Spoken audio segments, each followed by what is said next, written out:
이제 사사기 본론에서 12명의 사사 이야기가 진행되고 나서 이 17장부터 21장에는 크게 두 가지 이야기가 등장하는데요.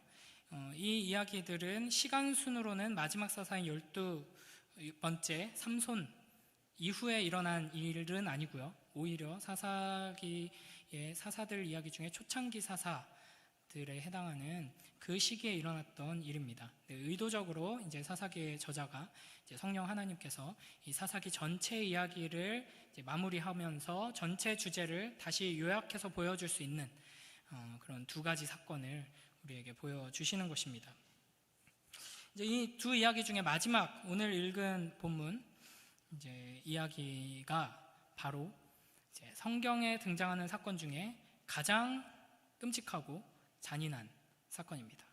그래서 이제 사실은 이 본문은 19금에 해당하는데요. 너무 잔인하고 끔찍해서 지금 여기 아이들이 지금 이제 있긴 한데 집중을 안 했으면 좋겠어요.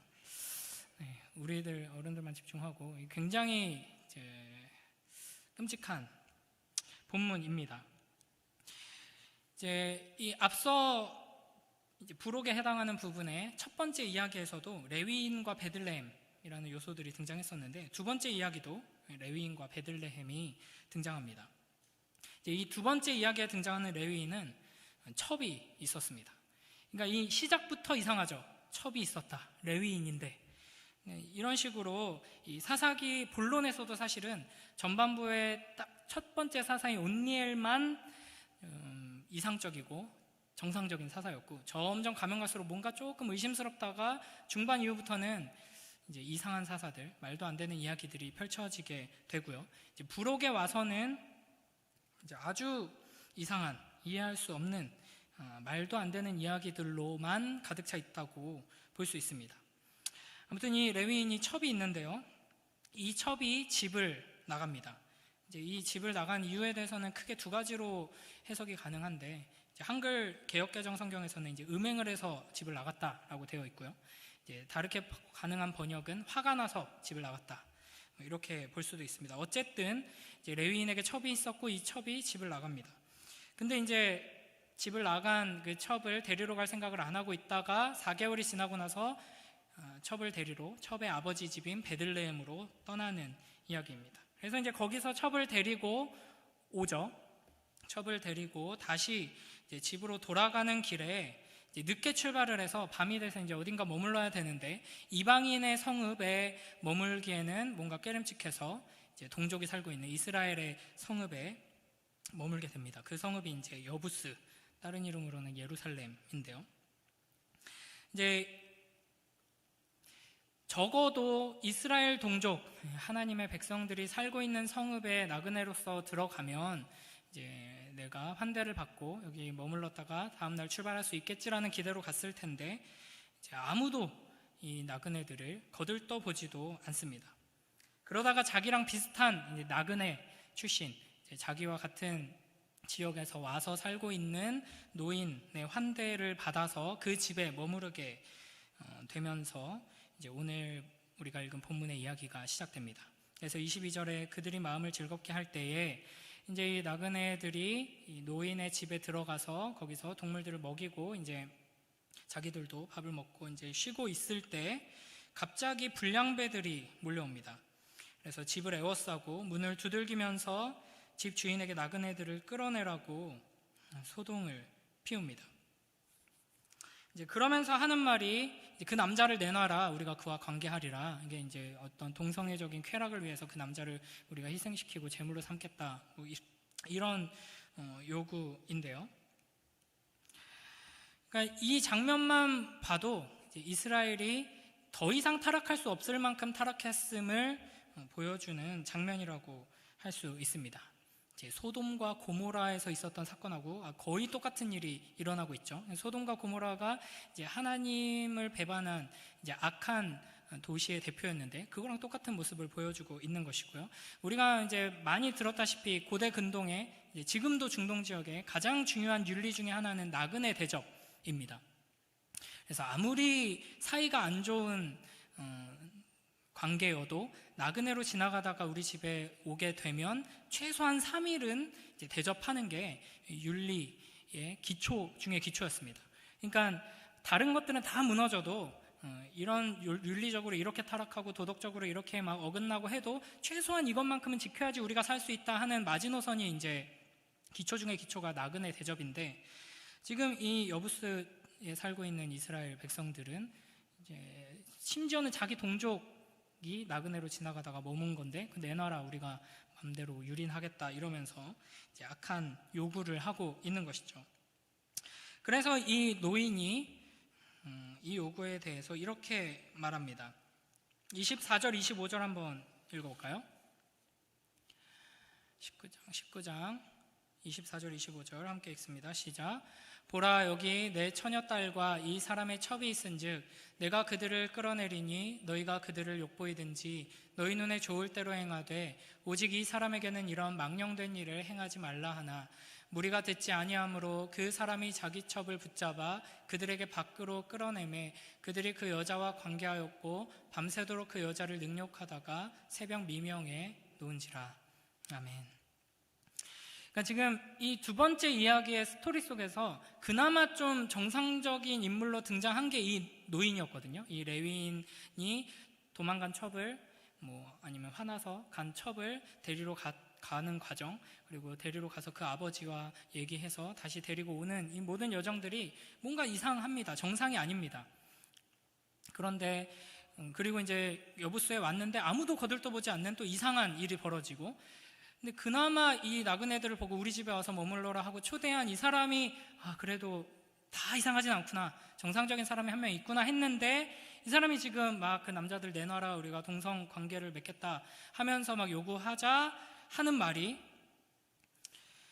자기 딸과 이 첩을 이제 내줄 테니 이 남자는 보호해달라, 이런 요구를 하고 있는 것이죠. 그러면서 이제 24절에 보면 너희가 그들을 욕보이든지 너희 눈에 좋을 대로 행하라 라고 말합니다.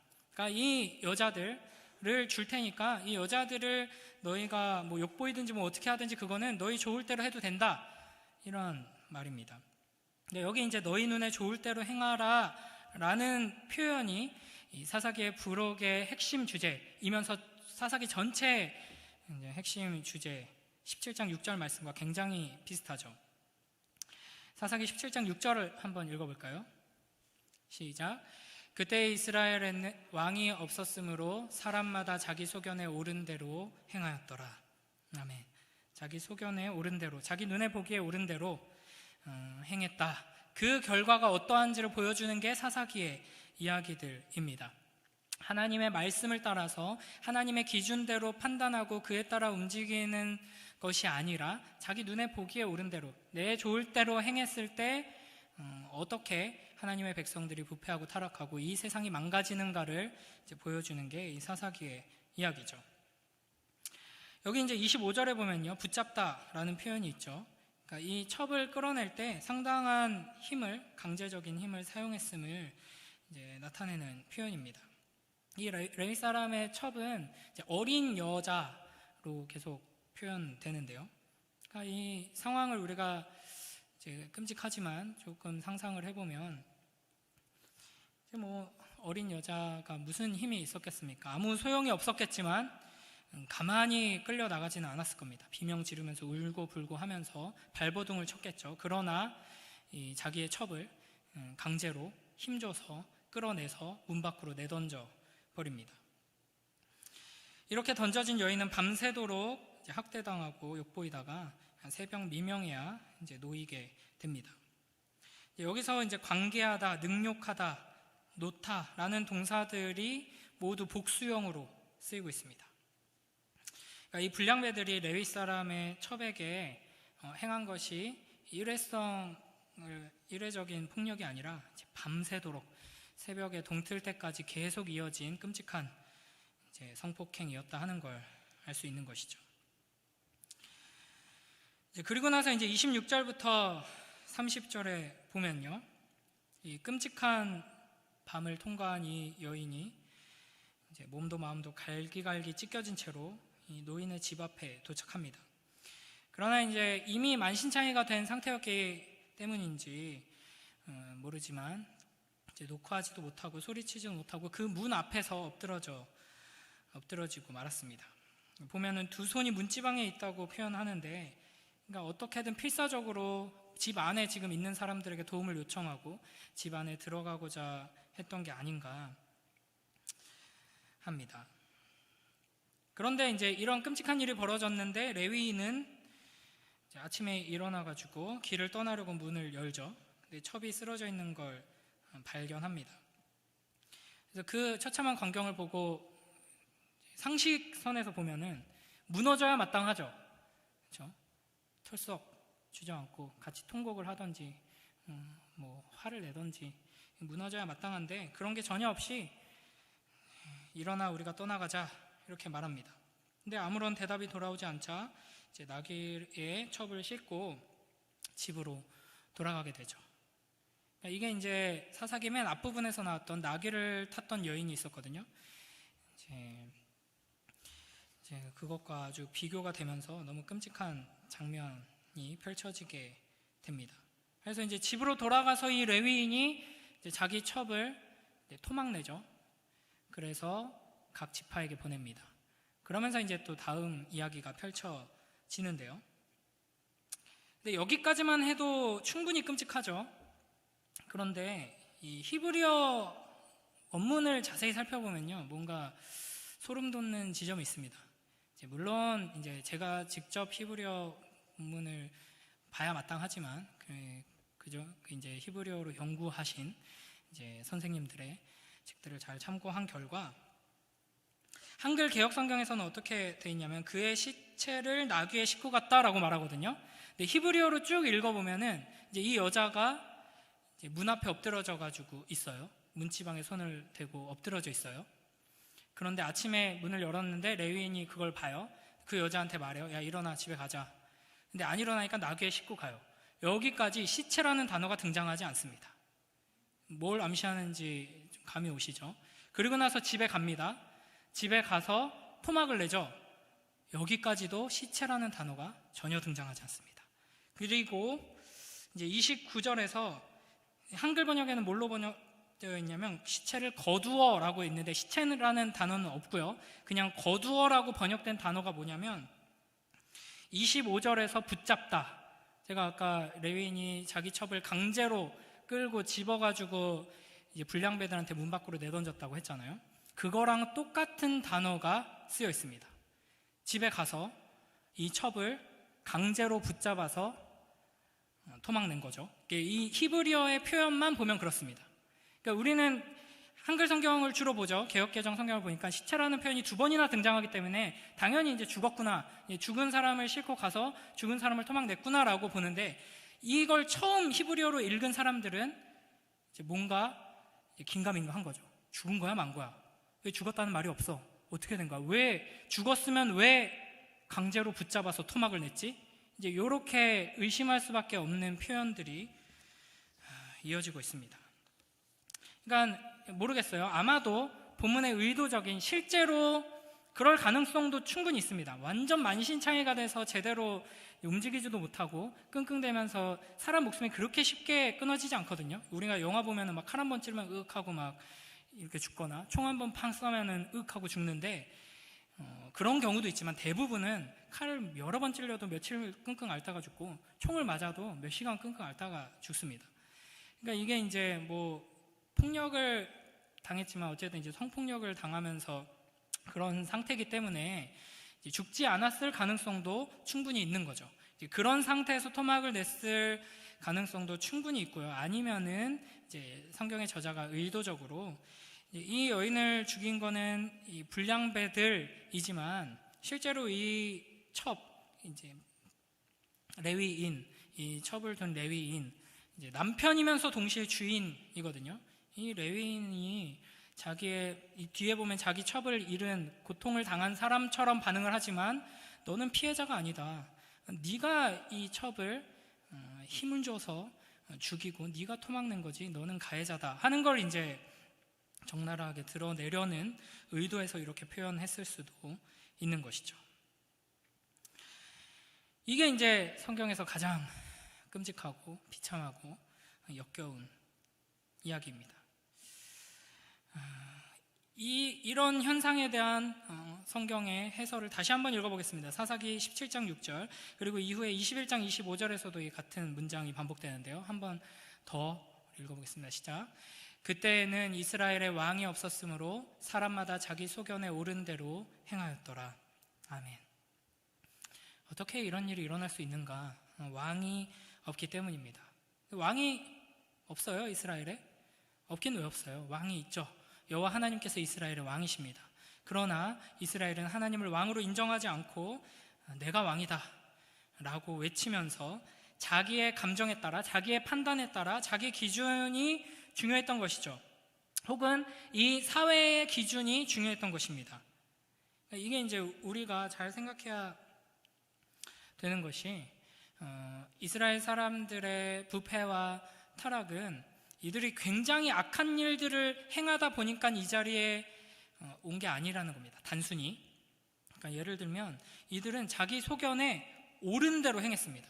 그러니까 자기 소견에 자기가 보기에 악한 일, 좋은 일, 나쁜 일, 선한 일, 추한 일, 아름다운 일이 있어요. 하지만 워낙 악하다 보니까 나는 악한 일을 할까, 난 악당이야 하면서 악한 일을 하다가 이 지경까지 오게 된 게 아니라 자기 소견에 보기에 옳은 일을 열심히 한 겁니다. 이렇게 하는 게 옳지, 이게 중요하지, 이 첩과 딸들을 희생하고라도 이 우리 집에 찾아온 귀한 남자 나그네를 보호하는 것이 마땅한 윤리지, 이런 생각을 가지고 있었던 거죠. 그러니까 우리도 마찬가지입니다. 우리가 어떻게 계속해서 추락하면서 하나님에게서 멀어지고 이제 역겨운 존재로 변해가는가? 나쁜 일을 자꾸 할 때, 물론 그것도 그렇죠. 그러나 하나님의 기준이 아닌 것을 기준으로 가지고 자기 소견에 보기에 옳은 일을 열심히 하면 할수록 우리는 점점 더 하나님께서 멀어질 수 있다 하는 겁니다. 세상을 기준으로 하고 다른 사람들의 판단을 기준으로 하고 내 안에, 이 세상이 자꾸 그런 걸 강조하죠. 네가 생각하는 것, 네가 원하는 것, 너의 내면의 소리에 귀를 기울여라. 그렇게 하면서 한 걸음 한 걸음 가장 좋은 것, 가장 선한 것, 가장 아름다운 것을 판단하면서 그 길로 갈 때 우리는 점점 더 하나님께서 멀어질 가능성이 충분히 있다 하는 겁니다. 이렇게 하나님께서는 이 사사기의 부록을 통해서 왕이 없는 백성들의 비참한 최후, 비참한 현실에 대해서, 그 결과에 대해서 보여주십니다. 이 전체 이야기, 부록에 해당하는 전체 이야기, 이제 크게 두 이야기로 나눌 수 있는 이 부록의 이야기의 흐름을 보면요, 이제 17장 이제 묵상하신 분들은 알겠지만 처음에 한 가정이 어떻게 이제 종교적으로 타락하는지를 보여주거든요. 미가의 가정이 등장합니다. 그리고 나서 이제 미가의 집의 그 부패와 타락이 단지파, 한 지파 전체가 종교적으로 타락하는 장면으로 이어지고요. 그리고 나서 두 번째 이야기, 우리가 살펴본 이 이야기에서 전체 사회가 어떻게 타락해 있는지를 보여주십니다. 이게 이제 우리가 추락하는 순서라고 할 수 있습니다. 먼저 가정이 무너지고요, 이제 교회 공동체가 무너지고요, 교회 공동체가 무너지면 이 사회가 무너지게 됩니다. 네, 이제 묵상하신 분들은 알겠지만 이제 그 사사기 17장 보면은 미가의 어머니가 은 1,100을 잃어버리는 이야기로 이제 부록이 시작되는데요. 그 잃어버리고 나서 여호와의 이름으로 저주합니다. 그거 굉장히 큰 돈이거든요. 저주하는데 옆에서 그걸 듣고 있던 아들이 그 사실 제가 훔쳤는데요. 이러니까 사실은 합당한 반응은 이제 앞에 입다 이야기 생각해 보시면요, 입다가 그 말도 안 되는 잘못된 왜곡된 신앙으로 이제 승리하게 해주시면 이제 돌아올 때 가장 먼저 나오는 자를 제물로 바치겠다, 이렇게 약속을 하죠. 하나님과 거래를 하는 아주 못되고 악한 서원이었는데, 그럼에도 불구하고 이제 자기 딸이 나오는 걸 보고 무효 없었던 일로 해, 이렇게 하지 않습니다. 감히 그런 생각을 못 하는 거죠. 어쨌든 왜곡됐지만, 우상 숭배적으로 하나님을 붙들고 있지만 이제 고대 사람들이 가지고 있던 이런 어떤 믿음의 체계 안에서는 한번 자기가 내뱉었으면 그걸 해야 되는 겁니다. 근데 그것마저도, 가장 기초적인 어떤 세계관마저도 지금 무너져 있는 상황이에요. 미가의 어머니는 여호와의 이름으로 저주를 했다가 그게 자기 아들이었다는 것을 깨닫게 되니까 바로 그냥 여호와의 이름으로 축복을 합니다. 그러니까 여호와하고 뭐고, 고대 사람들이 우상 앞에서 두려워하면서 떨던 그 정도 수준으로도 하나님을 붙들지 않고 있는 거예요. 그냥 내 손에 쉽게 내가 쥐고 휘두를 수 있는 존재로 추락하게 된 거죠. 그래서 이제 자기 집 안에다가 돈 들여가지고 자기 아들을 위해서 우상을 만들고 에봇을 만들고 막 드라빔을 만들고 그래가지고 성소를 만든 다음에 제사장을 임명하고, 그러다가 이제 레위인이 지나가는 걸 보고 그냥 내 아들을 제사장 시키는 것보다 레위인을 제사장 시키면 더 효과가 좋겠구만 하면서 레위인을 제사장으로 시키고, 이러면 여호와 하나님께서 축복해 주시겠지, 뭐 이딴 소리를 하고 있는 것이죠. 그러면서 보면요, 어떤 이야기가 펼쳐지냐면, 우리 사사기 17장 10절 11절 한번 읽어보겠습니다. 사사기 17장 10절 11절 읽습니다. 시작. 미가가 그에게 이르되 내가 나와 함께 거주하며 나를 위하여 아버지와 제사장이 되라. 내가 해마다 은 10과 의복 1벌과 먹을 것을 주리라 하므로 그 레위인이 들어갔더라. 그 레위인이 그 사람과 함께 거주하기를 만족하게 생각했으니 이는 그 청년이 미가의 아들 중 하나같이 됨이라. 아멘. 그러니까 이 미가의 집, 미가의 어머니가 레위인, 지나가는 레위인 보고 이제 돈으로 꼬드겨가지고 너 뭐 지금 이제 레위인의 처지도 비참한 처지예요. 이스라엘이 하나님을 바르게 예배한다면 이 레위인들은 하나님의 말씀을 가르치고 성소의 그 직무들을 섬기면서 헌금을 통해 먹고 사는 존재들이죠. 그게 다 무너져 있으니 레위인들이 먹고 살 방법이 없었던 거죠. 그러니까 막 떠도는 겁니다. 그 레위인 보고 너 우리 집에 돈 줄 테니까 제사장 역할 해라, 이러는 거죠. 그러면서 이제 10절에서 하는 말이 나를 위하여 아버지와 제사장이 되라. 그러니까 우리를 가르치고 다스리라 하는 겁니다. 그런데 바로 11절에서 보면은 그 레위인이 그 사람과 함께 거주하기를 만족하게 생각했으니, 이제 돈 주니까 좋은 거죠. 이는 그 청년이 미가의 아들 중 하나같이 됨이라. 그러니까 이게 이제 굉장히 아이러니한 거죠. 네가 아버지가 되라. 네가 제사장으로서 하나님의 말씀을 우리에게 가르치면서 우리를 다스려라 라고 해서 불러놓고 자기가 돈 주면서 자기 아들처럼 여긴 거예요. 이게 이제 미가의 집에서 시작된 종교의 사유화의 모습입니다. 이 이야기는 이제 단지파로 이어지죠. 그래서 단지파가 더 큰 돈을 제시하자 이 레위인 청년을 단지파의 제사장으로 취직합니다. 우리가 지금 다음 주에 목사 위임 그리고 장로 선출 앞두고 있는데, 여러분 이제 우리가 장로교회죠. 네, 지금까지는 사실 엄밀히 말하면 법적으로 온전한 장로교회의 모습을 갖추지 못하고 있었던 겁니다. 이제 당회가 구성되고 그 다음에 목사를 함으로써 이제 법적으로 온전한 장로교회의 모든 요건들을 갖추게 되는 거거든요. 그러니까 이 위임이라는 게 뭘 의미하는 것인가? 이제 성도들이 장로를 선출함으로써 이제 장로 선출도 이제 비슷한 의미인데요. 우리를 성도들을 대표하면서 우리를 이제 양육하고 다스려 달라는 의미이고, 이제 그 당회를 통해서 온 성도들의 뜻을 모아서 이제 공식적으로 장유 호산나 교회가 최상근 목사에게 우리를 다스려 주소서라고 요청하는 겁니다. 우리의 아버지가 제사장이 되소서 하는 말이랑 비슷한 거죠. 근데 이제 우리가 우리 하나님의 뜻을 벗어나서 우리의 소견에 옳은 대로 이렇게 행하다 보면 이런 식으로 변질될 위험이 있다는 겁니다. 그러니까 이 목사를 통해 선포되는 하나님의 말씀, 그리고 하나님의 말씀을 중심으로 한 목사와 장로의 이런 이제 다스림, 통치, 그것이 이제 하나님의 뜻에 합당하다는 것을 우리가 믿고 또 신뢰하면서 이제 우리가 순종하겠습니다, 복종하겠습니다 하는 건데, 이제 겉으로 보이기에는 그런 과정을 거쳐놓고 이거 내가 뽑았잖아, 내가 위임시켜준 거 아니야, 그러니까 이제 내 뜻에 순종해야지, 뭐 이런 식으로, 뭐 우리 교회가 그럴 위험이 있다는 건 전혀 아니지만 이제 한국 교회 안에 그런 모습들이 굉장히 많습니다. 위임 목사라고 세워놓고 자기 입맛에 맞지 않게 무언가를 결정하고 하면은 이제 자기 손에 쥐고 흔들려고 하는 거죠.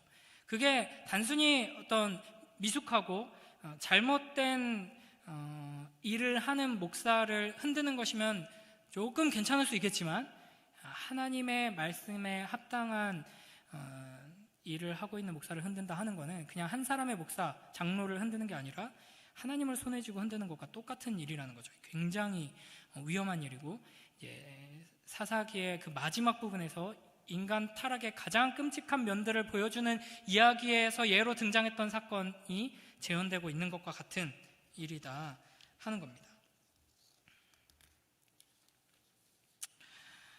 이제 이 사사기의 부록에서 하나님께서 우리에게 주시는 말씀을 좀 정리하자면, 우리는 흔히 이제 이 사회가 너무 악하다, 이 사회가 점점 이상한 곳으로 흘러간다, 이런 걱정을 하죠. 사실입니다. 여러 가지로 문화가 참으로 악하고 이제 점점 더 악해지고, 종교, 철학, 사상, 정치 모든 것이 조금씩이라도 나아지는 것처럼 보이지 않고 점점 더 심각해지죠. 그런데 이제 결국의 원인은, 이 모든 현상들의 원인은 여호와 하나님을 왕으로 바르게 섬기며 순종하지 않았기 때문이다라는 것을 우리가 기억해야 한다는 겁니다. 누가? 이 세상이? 아니요, 하나님의 백성들이. 그러니까 원인이 우리에게 있다 하는 것이죠. 그러면 어떻게 해야 하는가? 가정과 교회를 바로 세워야 합니다. 그러니까 여기서부터 출발해야 하는 것이죠. 정치가 어떻고, 문화가 어떻고, 이 세상이 어떻고, 교육이 어떻고, 경제가 어떻고, 이런 이야기를 하기 전에 원인은 결국에는 하나님의 백성이 하나님을 왕으로 섬기지 않았기 때문임을 우리가 기억하면서 먼저 우리는 가정과 교회를 하나님의 통치 아래 바로 세우기 위해 힘써야 하는 것입니다. 그래서 이제 중요한 게, 그러면은 어떻게 하나님께서 이 교회를 다스리시게 할 것인가, 하나님께서는 어떤 방식으로 교회를 세우시고 통치하시는가를 이제 바르게 알아야 하는 것이죠. 이걸 위해서 이제 우리가 직분자를 세우는 거고, 이 직분자를 세움으로써 하나님께서 이 교회를 다스리고 통치하시고 세우시는 것입니다. 이제 거기서 이제 제일 중요한 게 결국에는 말씀입니다. 하나님의 말씀. 하나님께서는 하나님의 말씀을 통해서 우리를 변화시키시고, 우리에게 하나님의 말씀의 기준을 주셔서 그 말씀에 따라 바르게 행하도록 인도하심으로써 교회를 세워 나가시고 가정을 회복시켜 나가시는 것이죠. 그렇기 때문에 우리 각자가 하나님의 말씀에 대한 열정 없이, 하나님의 말씀을 제대로 배우려는 노력 없이 아무리 열심히 기도하고, 아무리 간절하게 오랜 시간 막 눈물 흘리며 기도하고 열정적으로 찬양하고 막 해도, 교회 봉사를 아무리 열심히 해도 소용이 없다는 것이죠. 그러니까 말씀에 대한 바른 열정, 그 기초가 없이 행해지는 모든 기도와 찬양과 봉사와 섬김, 이런 것들은 어떻게 보면 굉장히 미신적인 태도라고 할 수 있습니다. 그러니까 한 사람 한 사람이, 또 온 공동체가 하나님의 말씀을 바르게 배우고 읽고 묵상하고 연구하고 익힐 때, 그 말씀으로 우리를 변화시킬 수 있도록, 말씀으로 자신을 채우고 그 말씀이 우리의 모든 판단의 기준이 될 수 있도록 할 때, 그리고 이제 이 당회를 통해서 목사와 장로가 그 말씀을 기준으로 모든 것을 판단하고 치리하고 통치하고 다스릴 때 비로소 이제 말씀이 채워지는 만큼 각자가 변화되는 것이고, 그만큼 가정이 회복되는 것이고, 그만큼 교회가 이제 바르게 세워질 수 있게 되는 것이죠. 그래서 중요한 것이 이제 목사의 직분이고 설교인 것입니다. 그래서 여러분은 잘하고 계시지만 더욱더 힘써서 목사가 말씀을 바르게 선포하도록 기도하면서 그렇게 도와야 하는 것입니다. 그리고 이제 세워지는 장로님과 안수집사, 권사, 이런 직분들이 모두 중요한 것이죠. 결국에는 하나님께서 말씀을 통해서 사람을 변화시키고 말씀을 통해서 교회를 세우시기 때문에 이 모든 직분들이 궁극적으로 어디에 초점이 맞춰져 있느냐, 장유 호산나 교회의 바른 말씀이 선포되는 것, 이제 여기서부터 출발될 수 있게 모든 직분들이 그 자리에서 섬김을 감당하게 되는 것이죠. 이제 이 직분에 대한 말씀을 사실 주일에 담임 목사님께서 이제 다 하셨기 때문에 사실은 더 덧붙일 거는 없습니다. 짧은 시간에 가장 우리가 지금 들어야 하는 핵심적인 내용들을 다 말씀하셔서 지난 수요일에도 말씀하셨고, 그래서 뭐 더 덧붙일 것은 없지만 한 번 더 이렇게 반복을 하자면, 이제 하나님께서 말씀을 바르게 붙들고 순종하며 선포하고 그 말씀을 따라 치리하는 목사와 장로를 통해 하나님의 말씀으로 교회를 세우시고 우리를 다스리고 우리를 보호하신다 하는 것을 우리가 믿고, 우리 교회가 그렇게 되도록 우리가 기도하며 함께 각자 주어진 자리에서 각자 맡은 직분으로 섬겨 나가야 한다 하는 것이죠. 그러니까 이 중요한 것은 이제 직분에 대한 이해를 말씀에 기초해야 한다 하는 겁니다. 그러니까 우리가 흔히 빠지는 위험이 뭐냐면, 지금까지 내가 경험한 거, 보고 들은 거, 내가 뭐 모태신앙이어서 어려서부터 막 다 많이 받고, 우리 할아버지가 목사님이었고 우리 아버지가 장로님이었어, 내가 다 잘 알아. 이렇게 하면은 굉장히 교회에 해가 되고, 이렇게 하면은 굉장히 교회에 좋더라고. 잘 알고 계시는 분들이 있을 거예요. 많은 경험하신 분들이 있을 거예요.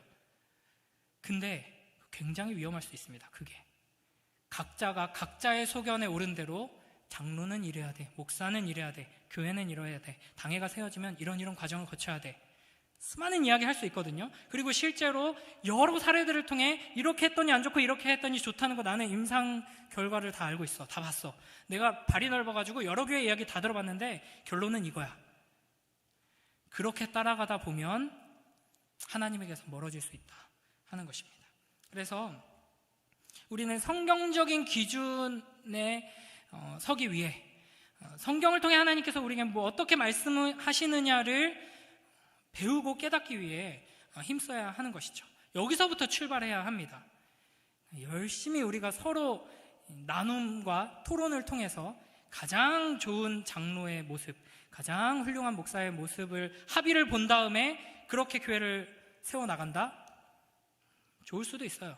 칭찬받는 아름다운 길로 갈 수도 있습니다.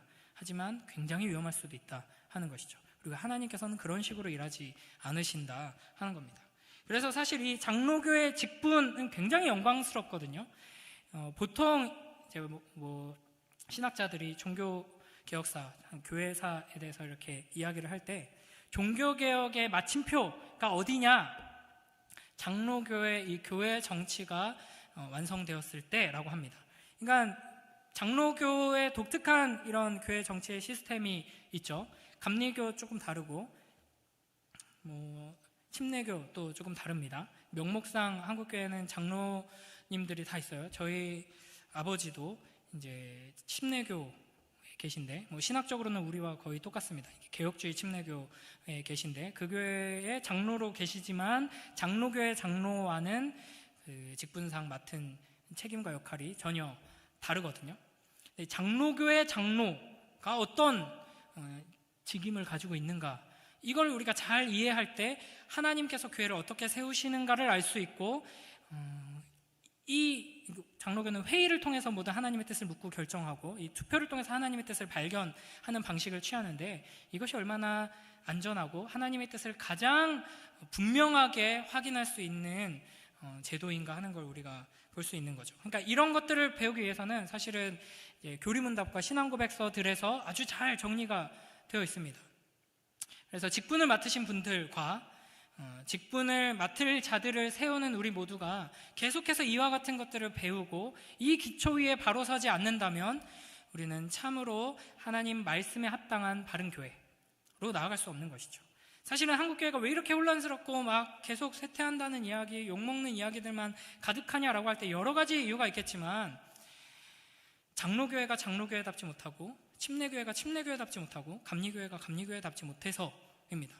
장로교회가 장로교회라고 하면서 침례교회 같기도 하고, 어떨 때는 순복음교회 같기도 하고, 어떨 때는 감리교회 같기도 하고, 이렇게 중구난방이 되어 있으니까 우리의 선조들이 피 흘리면서 쌓아온 신앙의 유산들이 다 흐트러지고, 그냥 우리의 짧은 경험 속에서 내가 어렸을 때부터 경험해본 거, 너 지금 그 옆에 교회 이야기 못 들어봤어? 이렇게 하면 큰일 나, 이렇게 해야 돼, 이런 것들이 우리의 기초로 놓이게 된 것이죠.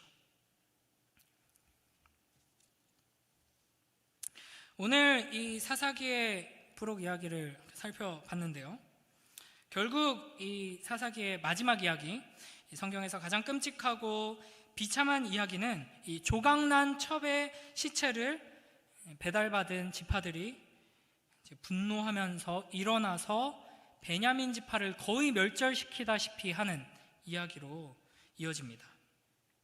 그래서 여러분, 이 사사기의 마지막 장면, 이 조각난 시체 다음에 등장하는 이 장면을 통해서 하나님께서 우리에게 주시는 교훈이 뭔지 아시나요? 그러니까 이 사사기 이야기를 우리가 쭉 보면서 이스라엘은 이렇게 생각했던 거죠. 우리가 첫 장면에서부터 하나님께서 약속의 땅으로 우리를 보내주셨는데 여기에 살고 있는 이방 족속들을 다 쫓아내지 못합니다. 멸절시키지 못하고 이제 같이 대충 이렇게 합의하면서 같이 살거나 이제 더 심각한 단지파 같은 경우에는 오히려 우리가 하나님의 공의로운 심판을 행해서 멸절시켜야 할 그 가나안 족속에게 패배해서 쫓겨나는 처지가 되고 이런 일을 겪으면서 이제 온전히 하나님의 말씀을 붙들고 순종함으로 승리를 이루어내지 못하니까 계속 반복적으로 넘어지게 되고 죄짓게 되고 우상 숭배하게 되고 영향을 받게 되면서 그들이 우리를 압제하는, 이방 가나안 족속이 이스라엘을 압제하는 상황이 반복되는 거죠. 그러면서 사사들을 보내셔서 구원해 주시는 이야기가 반복되는 건데, 우리는 이 이방 족속들의 이 압제, 악한 이방 족속들에게서 구원받아야 하는구나 라는 것을 깨닫는 것처럼 보이지만 이 마지막 장면에 와서는 우리가 구원받아야 하는 대상은 이방 족속이 아니라 나 자신이었구나 하는 것을 깨닫게 되는 겁니다. 그러니까 마지막 장면에서 이스라엘을 멸절시키는 대적은 이스라엘 자신이었던 것이죠. 나머지 지파들이 한 지파를 완전히 묵사발을 만들어 버리면서 스스로 자멸하는 모습을 보여주게 됩니다. 그러니까 우리는 그 무엇보다도 자기 자신으로부터 구원이 필요한 존재들입니다. 그러니까 우리가 이걸 잊지 말아야 하는데요. 이와 같은 사사기의 메시지를 생각할 때 우리는 목사 위임과 장로 임직을 앞두고 하나님께서 우리 장유 호산나 교회에 이제 위임 목사님을 세워주시고 또 장로님들을 더 몇 분 세워주시고 이제 안수 집사님들도 뭐 권사님들 이런 직분자들을 통해서 내 뜻에 딱 맞는 내가 그토록 원했던 요즘 이제 한국 교회에서 막 이런 교회가 건강하다더라, 이런 교회가 칭찬받는다더라, 이런 교회가 건강한 교회로 막 이슈가 되더라 하는 우리 교회도 그렇게 됐으면 좋겠다 하는 그런 교회로 하나님께서 이끌어 주시길 바라는 것이 아니라 하나님의 뜻에 합당한 교회가 되게 해달라고 기도해야 하는 것입니다. 그러니까 심지어는 우리가 위임하고 우리가 이렇게 선출한 우리의 지도자들이 우리를 대적하는 한이 있더라도 그 과정을 통해서 하나님께서 우리 장유산락교회를 하나님의 뜻에 합당한 교회로 세워주시길 겸손히 바라는 마음으로 기도해야 한다 하는 것이죠. 그러니까 우리는 우리 뜻에 우리를 시원하게 해주는 리더들이 세워지길, 그런 말씀이 선포되길 바라기가 쉽습니다. 그게 하나님의 뜻이라고 착각하면서, 그런데 그런 리더들이 세워질 바에는 그냥 없는 게 낫죠. 우리의 각자의 소견에 옳은 대로 모든 일들을 결정하고 교회를 세워나갈 목사와 장로와 집사와 권사들이 세워질 바에는 안 세워지는 게 낫고, 그런 교회라면 당장 도망가는 게 옳습니다. 그래서 나의 뜻, 내 경험상 내가 분명히 옳다고 생각하고 내가 이렇게 됐으면 너무 좋겠다, 아름답다라고 생각하는 그 기준을 때로는 반대하고 전혀 우리가 예상하지 못했던 것을 들고 나와서 이것이 바로 하나님의 말씀입니다 라고 가르칠 때 내가 불편하고 내가 괴롭고 반발심이 들더라도 그러한 나를 대적함으로써 침으로써 우리 안에 참된 그리스도의 공동체, 하나님의 뜻에 합당한 공동체를 세울 리더들을 우리에게 주시옵소서 하고 기도해야 할 것입니다.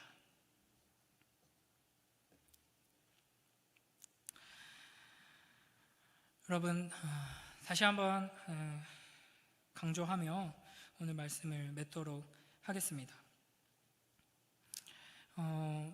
그저 우리가 큰 문제 없는 교회, 크게 욕먹지 않는 교회, 크게 문제 일으키지 않는 교회 정도로 생각하고 또 그렇게 나아가지 않았으면 좋겠습니다. 그리고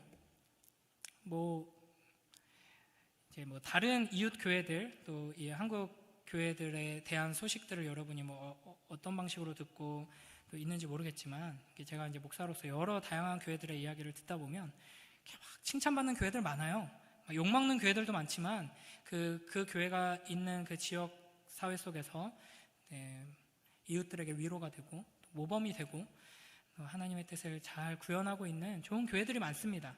그러나 하나님의 뜻대로 정말 하나님께서 주신 그 기준을 따라서 제대로 하는 교회는 참 찾기가 힘듭니다. 그래서 여기저기서 좋은 것들 찾아서 우리도 이것도 해봅시다, 저것도 해봅시다, 이거 한번 없애봅시다, 이러는 건 굉장히 쉽거든요. 그러나 하나님의 말씀대로 제대로 하는 거는 굉장히 어렵습니다. 하지만 거기에 참된 영광이 있다고 믿습니다. 우리 모두가 다 내 기준, 내 뜻, 내 취향, 내 경험 이런 것들을 다 내려놓고 이런 모든 것들에 반하더라도 우리 가운데 하나님의 말씀이 바르게 선포되고 바르게 이해되고 그 말씀이 바르게 구현되는 참된 교회가 될 수 있게 해달라고 우리가 기대하는 마음으로, 소원하는 마음으로 이 임직을 또 준비하고 계속해서 이 장효산락교회를 세워나가는 우리 모두가 되길 주님의 이름으로 축복합니다.